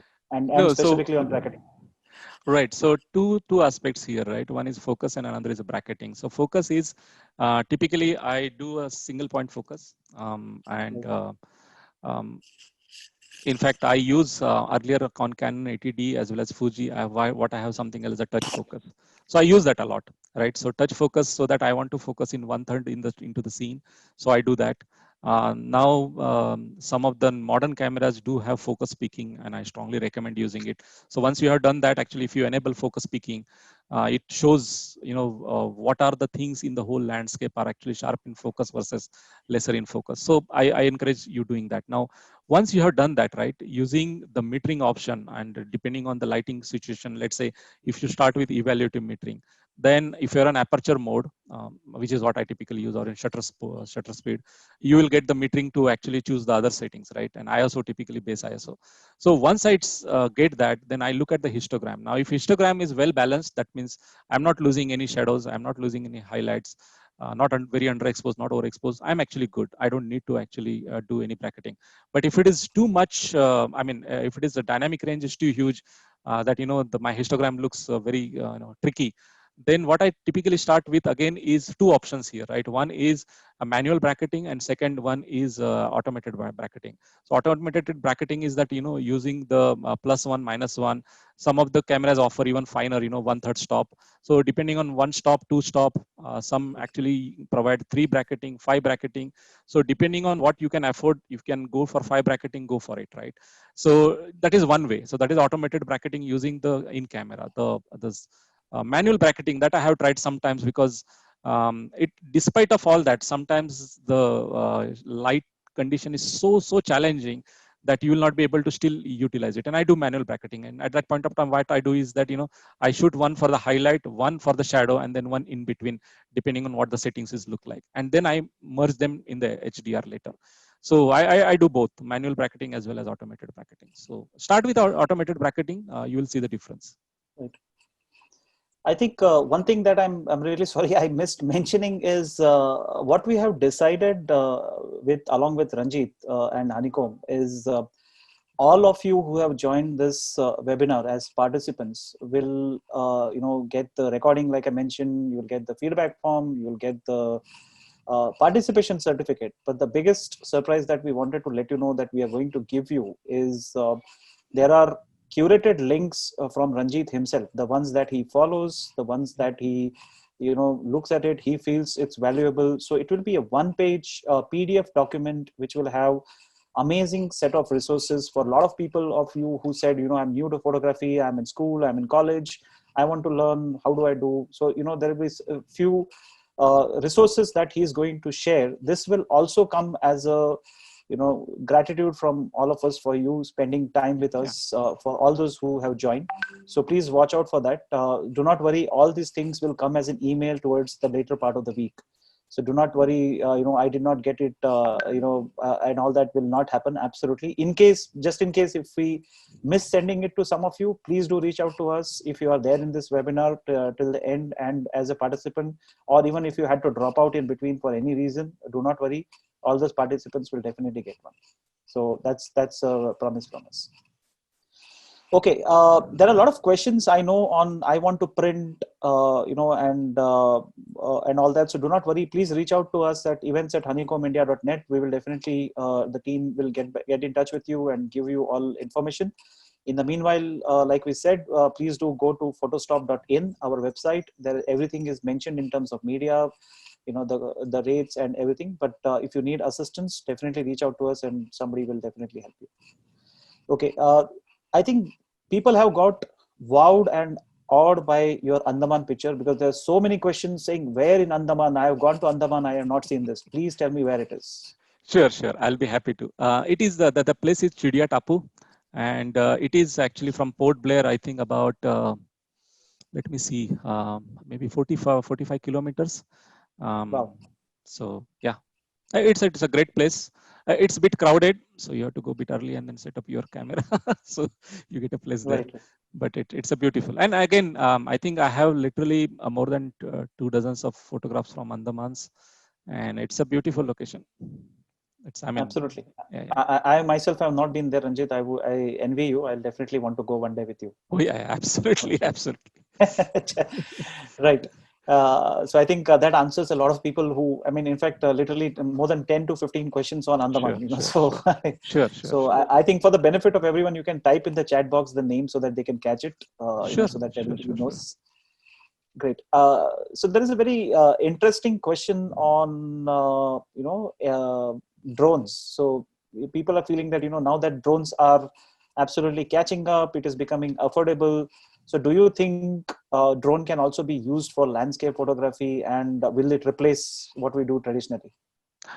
Replace, I don't know, but it is definitely something that has enticed me as well. In fact, I have highlighted that I'm typically very minimalistic person on the gear and everything, but some of the landscape vantage point, viewpoints that you would get from up in the sky, no matter what mountain you climb, you will not be able to get them, right? So definitely it is absolutely phenomenal to capture landscapes by drone. I myself was tempted. Maybe in future I will see. The only reason I was limited, of course, one is a huge investment that you have to make upfront if you want to get a quality drones, and second one, of course, is you have to carry it around, and carrying a gear is most of the times it's not. That much gear is not possible. So if you are encouraged or inspired by the drone photography, it's a great place. It's unparalleled what kind of landscapes you can actually landscape abstracts, vistas, mountains. Yeah. Please go for it. Teach me also when you learn. Right. I agree. So there is a very curious question, that is, what is the location of that virtual background that you have at your back? Is Oh, that your okay. picture? That is Annapurna. So this was. I'm glad people noticed and liked it. So this is Annapurna mountain range. So this was the last day when you move from Machapuchare base camp. The picture that I have shot and I shared earlier, right, from the Annapurna base camp. So from there to reach to the final destination, this is actually the scenery that you see. Right. Wonderful. So I think that answers the question. So do you use focus stacking, Ranjit? I do not, but I highly encourage if you are very particular about getting the crisp focus from front to back. Um, I have not tried. Maybe I should try. Maybe it's my laziness that and my laziness to actually combine them together, etc., etc. So no, I have not. But it is useful. I have seen some good results from other folks. So yeah. Right. I think there were a lot of them asking about this. So I think it is very important to try. Some questions on the apertures that you use. So there is a question specifically on, normally people or experts say that f22, f26, or even f32 is better for landscape. Do you agree? If yes, why? There is a wide range, and frankly, I will tell you a couple of landscape photographers photos I was blown away was capture or were captured at f2.8, and I can't believe. I need to meet them in person and ask how did they achieve that magic. And some of them were actually sharper than some of my f11, f16 images. So there is some magic that they have achieved now. So just to say, there is nothing right and wrong f value. You can literally use whatever you want. I mean, I start with f11 to 16. Maybe I should have clarified that before, because I look for that kind of depth in my picture, right? Now you can actually capture shallow depth of field also as a creative photography. Some maybe stacking, stone stacking that you want to have in crisp, sharp, and then the background with the setting sun as a blurred. So there is no right and wrong. It is really compositional. Coming to f22 or higher apertures, typically after f16, most of the lenses, right, that I'm aware of or I have learned is they start because of the diffraction issue. They actually start losing the sharpness.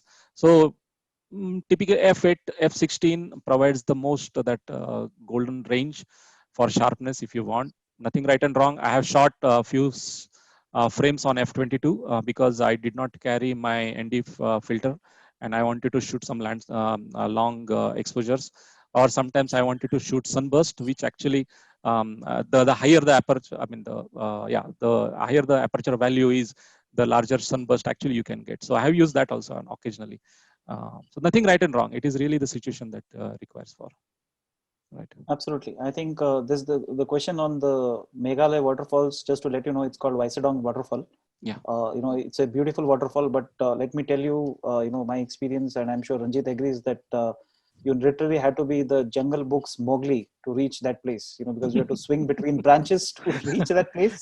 That's the reason why you don't see in a lot of, it's not a touristy place. You don't see a lot of tourists, but let me tell you, once you reach down there, it's heaven on earth. Absolutely. It is. And I will say that there were, it had rained actually. It was drizzling at that point of time.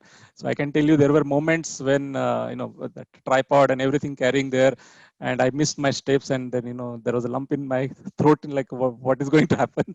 But once you reach there, you have forgotten all the pain, all the risk that you would have taken. Yeah. Absolutely. There's a question on how important is post-processing because it changes the way picture looks. It does. It does at times. It is really artistic choice.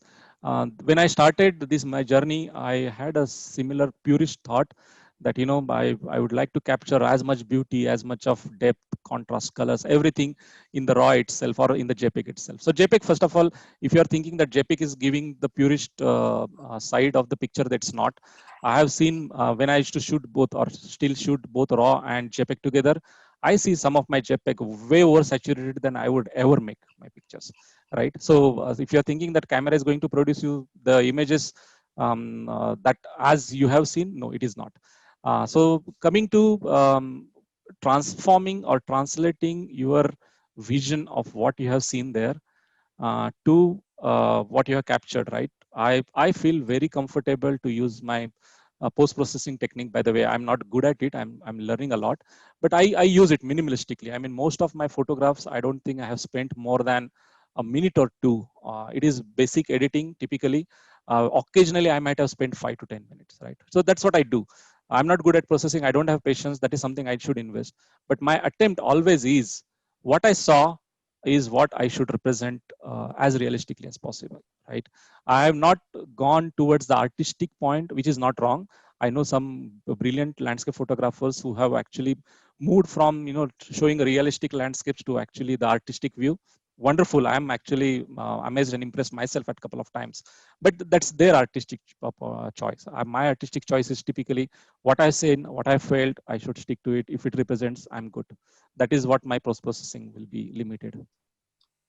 Right. And I think at this point, I also want to remind people that what Ranjit mentioned about post-processing, you should definitely attend the session on the International Photography Day, which is day after tomorrow, where Satish sir is going to take you through salons, photography salons, and you will understand how landscape, nature, and wildlife, you cannot heavily post-process. Nothing is allowed. So definitely, please do join in if you want to hear more.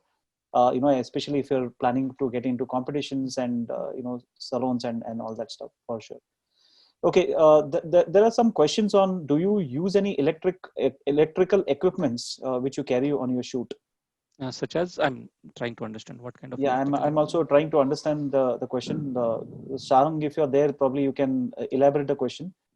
He just mentioned electrical equipments. Do you carry on the shoot? So we'll probably wait for him to ask. Yeah. So the only, only electrical equipment I that carry is, of course, battery chargers and power bank. But other than that, I don't have any electrical equipments per se. And now, if you are looking for some tracker devices, etc., no, I don't use that. Right. So Farah, you wanted to know if we have any. Sorry, Ranjit. Sorry. Or I meant there are the devices which actually captures a panorama in a nice swift way. I don't use that as well. Yeah. Absolutely. I think Farah, you had a question on mobile photography section. Yes, I mean we'll come in future. Do not worry. A lot of people wanted to also know: can we use the same settings on mobile? Can you recommend any mobile? It all is. I think it's all individual choices. But I think the higher end phones today have a beautiful manual modes, so you should definitely try it out. Like the iPhone 11s to I think OnePlus 8, and all those ones. Right. For sure. Right. There are questions on, because you are a trekker yourself. There are some trekkers in this audience, and they wanted to know. It sometimes is so much freezing that you can't even take out your hands from the gloves. But how do you manage in those situations? With that extra clothing, to negative temperatures, to cameras you have to take care, the batteries. Right. So yeah, thanks. Those are great questions. And again, I had some hard learnings myself. I was talking to Mithun the other day. One of the photo shoot I went to shoot in the storm. It was so cold and I was so unprepared. I actually lost my voice for 2 days, and it was a hard lesson for me. Again,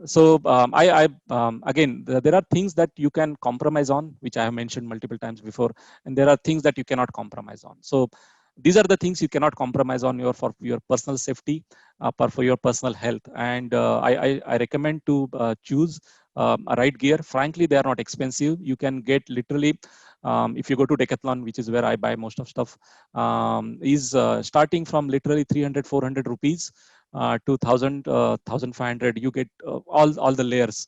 So if you are interested in trekking, you can actually Google or YouTube. There are videos on how to layer in the cold situation.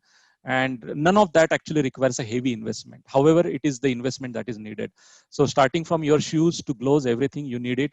I don't use woolen gloves, for example. If I use, it will be inner layer. On top of it, I use actually what I called as a waterproof gloves actually, so that during winter also, if it gets cold, the cold does not seep in. In the Decathlon, if you are looking from the photographer perspective, there are now new gloves which are warm. I think I bought it for some 400, 500 rupees, which actually you can use on the camera touch screen. which actually, unfortunately, the woolen or rest of the gloves cannot be used. So it has the finger points, which actually you can use your touch screen for. So go for that, and always wear layers. That is something I highly recommend.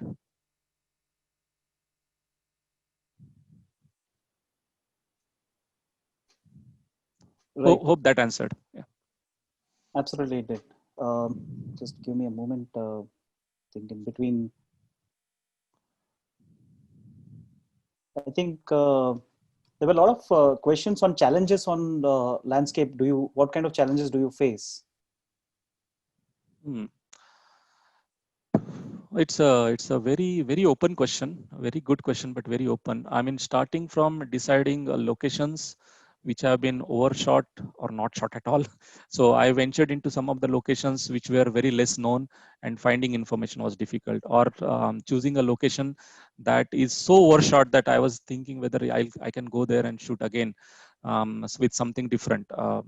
On both things, I encourage. I mean, I have been to some overshot locations and still came back with some very different frame that I felt happy about it. So don't hesitate on choosing the location just because it has been overshot. So from there till carrying your gear, and then of course in the field when you're shooting, what composition. My biggest in everything, if I have to invest, let's say 100 hours, right?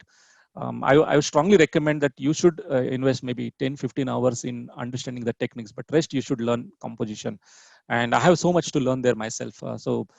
Invest in learning composition, artistic view, look at other good leading photographers work, or look at some of the landscape paintings, which also is a very good learning for landscape photographers, right? So from there, most of the techniques, I think about 6 to 8 months, you will feel very rattled, because the lighting condition is very different at different locations. So you will be very rattled. I don't know what to choose.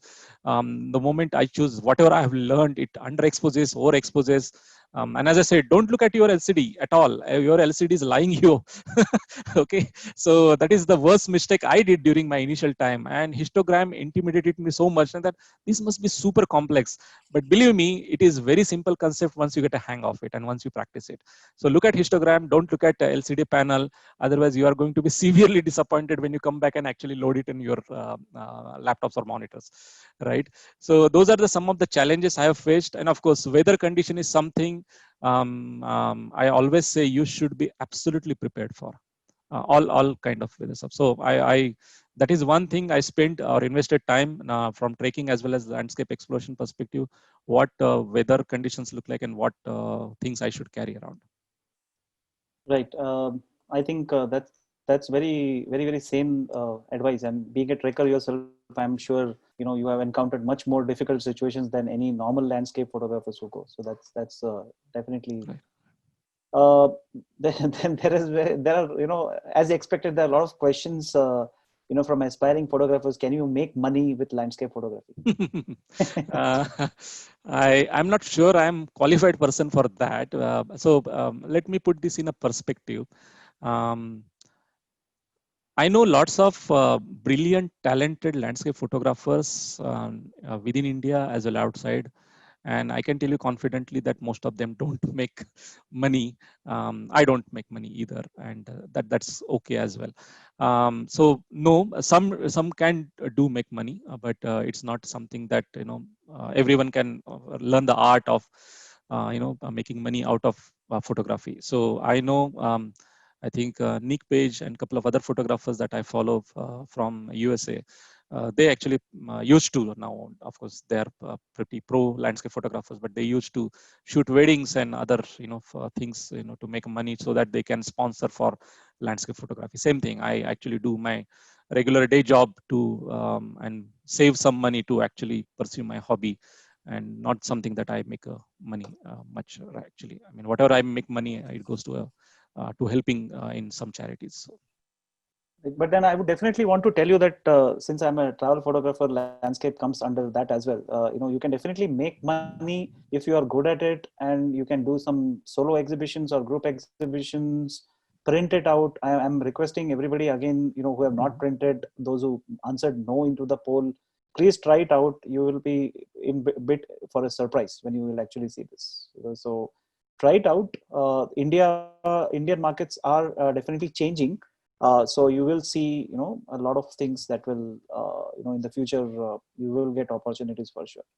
A lot of questions, Ranjit, that I forgot to ask you were on the ND filters, CPL filters. I know that everybody has a choice of branch and all that.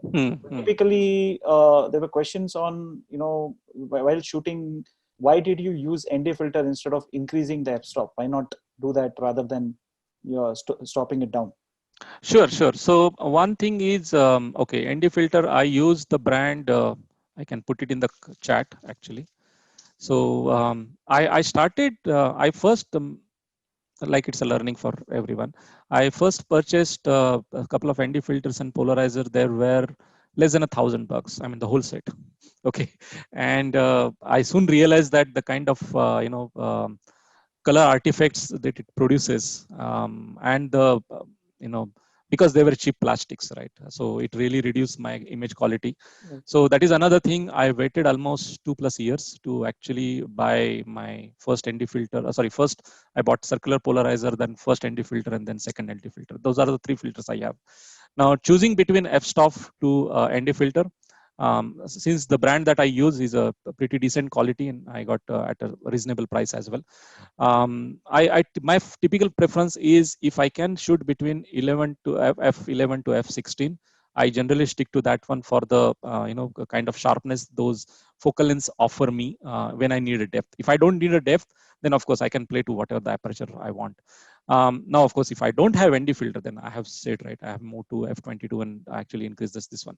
But you would notice that, of course, if it is really minimalistic image that everything else is going to be pretty blurred because of the motion it produces, whether it's a cloud moment or it's a water moment, then frankly speaking, you can use f22 or whatever the aperture you need.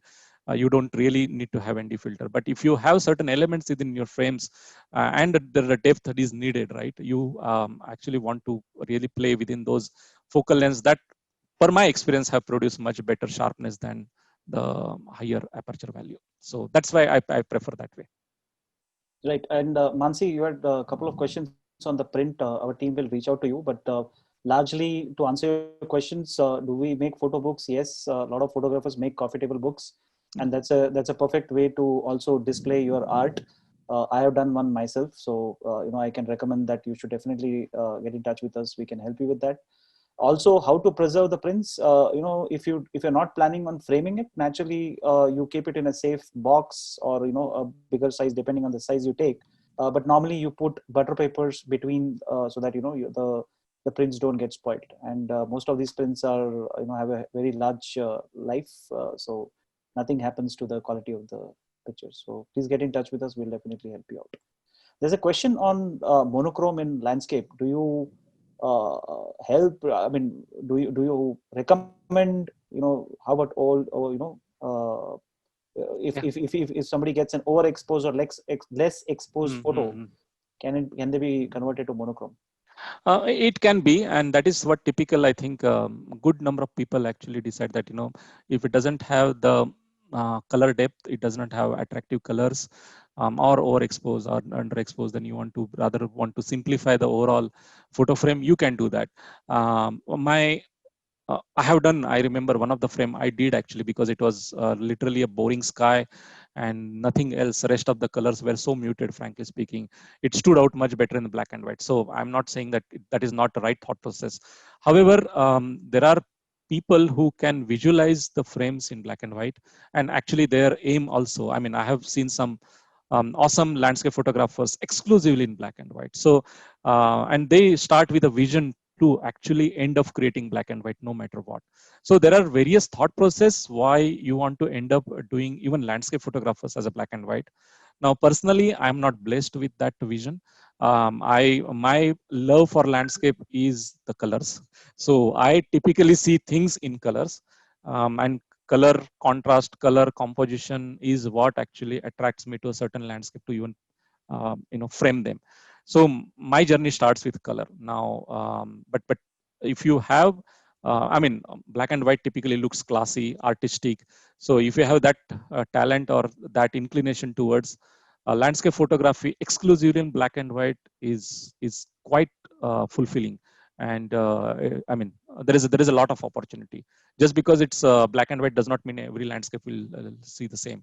In fact, you would rather highlight shadows and highlights lot better in black and white than the color one, as well as the composition looks a lot more outstanding in black and white. So Right, absolutely. And for all those people, I know there are a lot of questions on. I want to learn landscape photography more, camera settings. So like we mentioned at the start of the webinar, this was not a class to talk about those things, but we definitely will come up with a detailed masterclass which will help you do that. So please do stay tuned with the live shots group, and definitely will help you.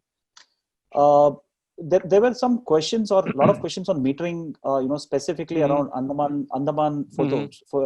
Andaman photos, where image of the trees, which are an important part of composition, are almost looking like a silhouette. So, did you use any specific metering for that picture? No. I use the evaluative metering for that particular one, if I recollect well. As I said, I clearly remember the only times I use spot metering or center weighted metering, and very few occasions. However, as I said, right, I rely on the histogram as well as the overall exposure.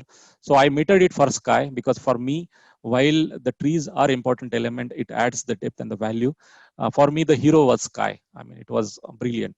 So, and I wanted the whole, it is actually that way, not completely overexposed out of the camera. It is rightly balanced expose, and I kept it more or less like that actually. So trees I have not highlighted because sky is for me. For someone else, probably tree would add a lot more value. So it is again personal choice that I decided what to expose to what level. And I'm really sorry we have extended the time, but we'll take last 4 questions so that we end exactly at 9. And like we said, do not worry if your questions have not been answered. We'll definitely reach out back to you via some mechanism to get you those answers that you that probably Ranjit could not answer as part of this webinar. Sure. So I think Soumya wants to see your Andaman photo again. So I think you'll have to reshare the. No problem. Yeah. Okay. So while we are doing that, there were some questions on the circular polarizer as well, Ranjit. So do you use it for cutting the reflection, or do you use for anything else as well? No, I use primarily for cutting the glare reflection.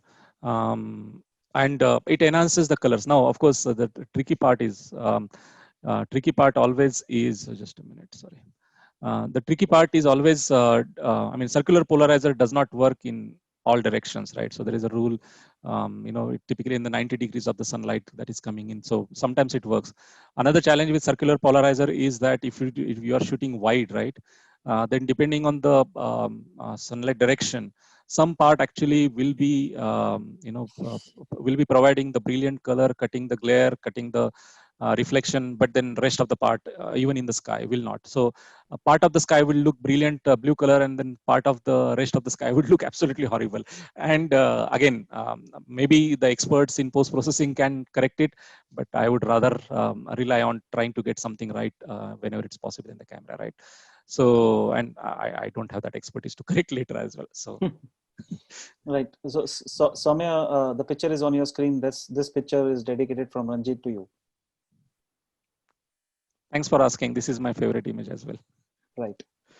Okay. Last 2 questions. One on post processing. Anything apart from Lightroom? I would definitely recommend Affinity software, which is a one-time payment. But I think it is all individual choices. There are a lot of them. Capture One is a very good tool. Photoshop, of course, if you have expertise, is a good tool. So it all depends. There's no straight answer. Cost is, of course, one concern, but yeah, I mean, there's nothing I think that is freeware available which can do all the jobs. So, do you also photograph during night with the city lights? I mean, is that allowed in landscape as such? Yes, no, I don't shoot. So I, as I said, right. again, nothing right and wrong. So please don't take me, don't take my opinion as a typical guidance, right? I'm sharing what my choices are. So I don't shoot typically human elements, human structures, very rarely. Probably not more than 10-15 images that I have shot so far. So city lights, urban landscapes, I don't shoot. The only thing other than landscapes I shoot, not again dedicated trips but family trips, is the heritage photography. So for example, I had been to Rajasthan, been to Hampi, amazing places, inspiring, must visit. And that was the only time I felt like, okay, I need to shoot these heritage frames along with a great landscapes, or sunset or sunrise colors behind. But yeah, other than that, no, I do not shoot city lights or urban landscapes in combinations with landscapes.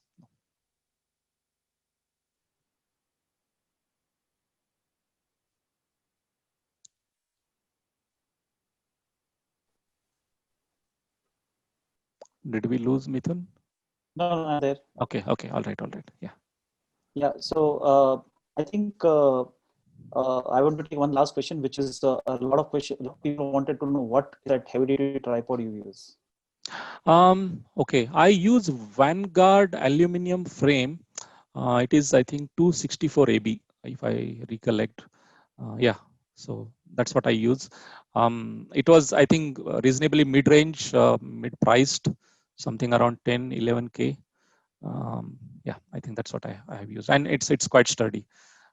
I have used it in many occasions in the worst situations, in a snowstorm that I said. I mean, all that actually, it has saved me.